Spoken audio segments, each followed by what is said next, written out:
a couple of embargoed sections. So if we're all ready, we'll kick off with Lindsay from PLP. There you are, Lindsay. Hi, Mikel. Can I start off by getting an update on injury news and the latest with Smith Rowe in particular? We are in the same place as last week. We still have the doubt of Tomiyasu. The rest, I think, they are all in a good place. Oh, sorry, if we can just... Sorry, at the back of the room, Reece, if you just unmute Mikel, that would be great. Just Mikel. With regards to Watford, Mikel, Yeah. Do you feel that if you keep Ismaila Sarr quiet, you can keep Watford quiet? Because he seems to be deemed as the key to them getting wins. Well, he's been a big threat for them, that's for sure. But I think they have other qualities, other strengths that they can cause you issues and problems. And I'm expecting that it's going to be a really difficult game. Are you looking forward to going up against a Roy Hodgson team? Well, I didn't expect to do that again because last time I almost say a really meaning goodbye, but he's decided to get back. And again, it tells you about the person, how much he loves the game, how much he needs this game. And I think it's great to have him back. Did it surprise you that he did come back? Absolutely, because the last time I spoke with him, he sounded pretty convinced. And looking at his trajectory and everywhere he's been, I thought, okay, he's done and he's going to spend some time with his family. But that's a beautiful thing about this game, that is, you just need it to live. People have started to talk about signings of the season. And I wondered with Aaron Ramsdale for you, because there's only Alisson and Ederson that have kept more clean sheets. Is he up there as one of the signings of the season, do you think? I would say that any of my players, so they can get the award. It's obviously, there's no question about how Aaron has been performing, what he's brought to the team, how quickly he has adapted, what he's transmitting every time he's on that field. And hopefully he can get a prize, but it's early, still a lot of games to play. Final one from me, just the resilience that Watford showed against Manchester United. Do you think they have transformed somewhat under Roy? Well, Roy is extremely good at doing that and getting the team in the same mindset and working really, really hard and making the team really compact and hard to beat. That's for sure. It's a quality of his. He has more experience than anybody else in this league to do that, how to mold that team, how to take a team where he wants, and he's exceptional at that. Good afternoon, Mikel. Lindsay just used the word resilience, and I was going to ask you about Arsenal's resilience or grittiness, in particular those 2 wins against Wolves. That seems to be a new facet to Arsenal that maybe was lacking 2 or 3 years ago. How have you managed to build that resilience, that grittiness into this side? I think it's very related to belief and trust, and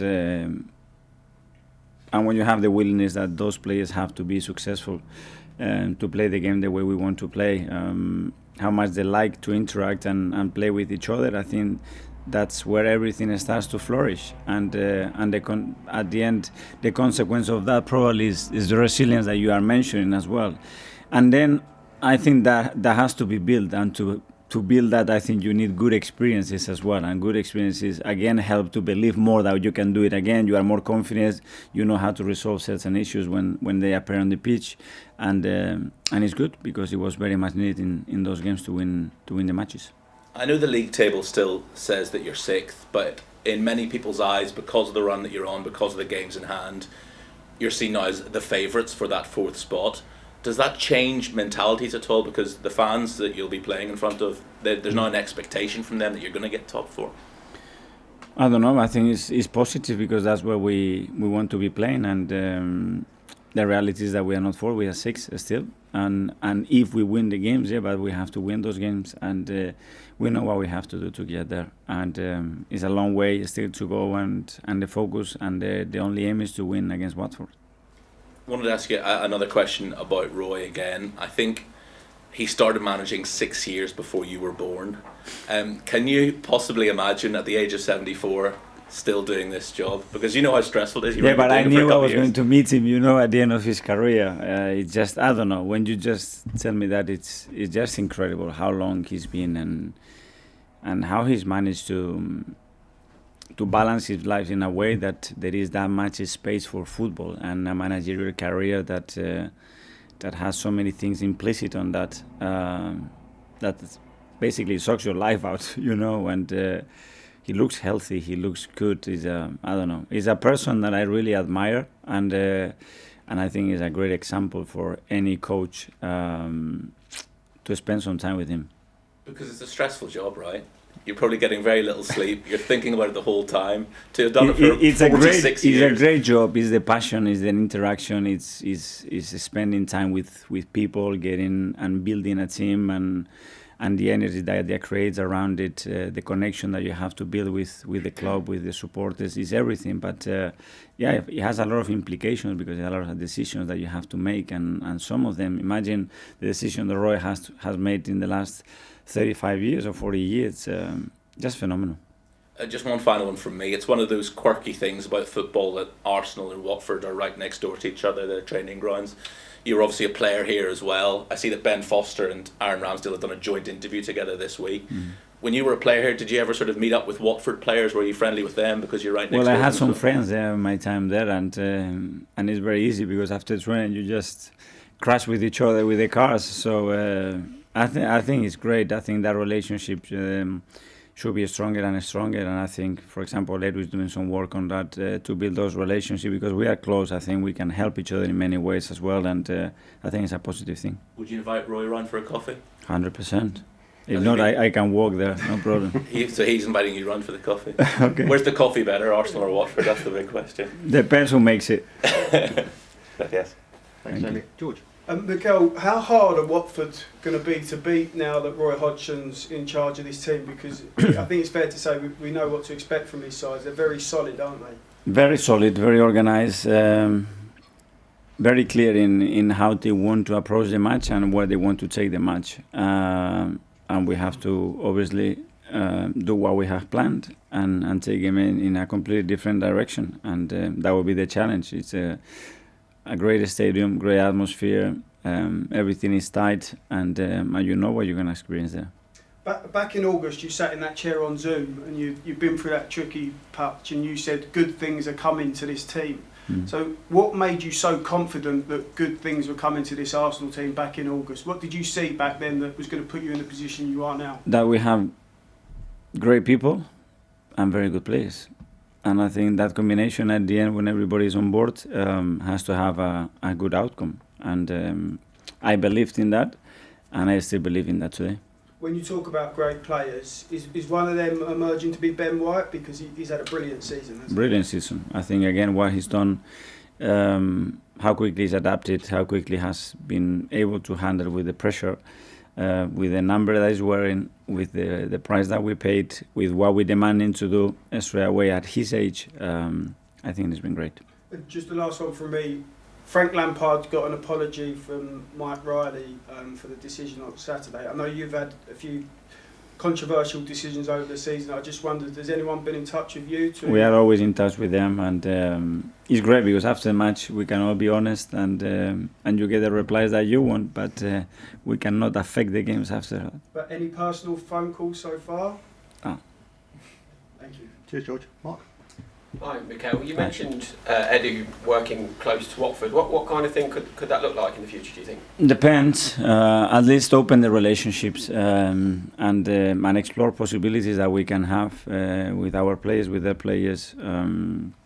They are next door, and we can compete against each other, but as well I think it's important to have good relationships, and that's the case, I think. Just going back to the guys talking about Roy, what can you imagine yourself doing at the age of 74? Will you be sat here with us? I don't know. You would tell me how my life would be 10 years ago. I probably get all the answers wrong. So I don't know. If I'm as healthy, as happy, and what he's done in the game, I think I can sign it today. You've not played as often as the other teams going for the top four at the moment. Obviously, you went to Dubai. Has that helped in the sense that you've finally been able to get them on the training ground for longer periods of time and get them playing the way you want to play? And obviously, that's correlated with the results as well. Well, it was like that for many reasons, because we have to play Chelsea and they have the World Cup competition, the Liverpool, the FA Cup space that we have there. We have tried to maximize the situation that we have in the best possible way, and so far it's been good. Have the players really responded to longer periods of being able to listen to what you've got to say and what the coach has got to say? So far, yes. I don't know if they can sustain that. Thanks, Mikel. Thank you. Hi, Mikel. Let's ask you about Thomas Partey. He did an interview in here in December when he gave himself 4 out of 10 as a mark to rate his performances for Arsenal. Since then, he seems like he's been one of the best players. What's changed with Thomas?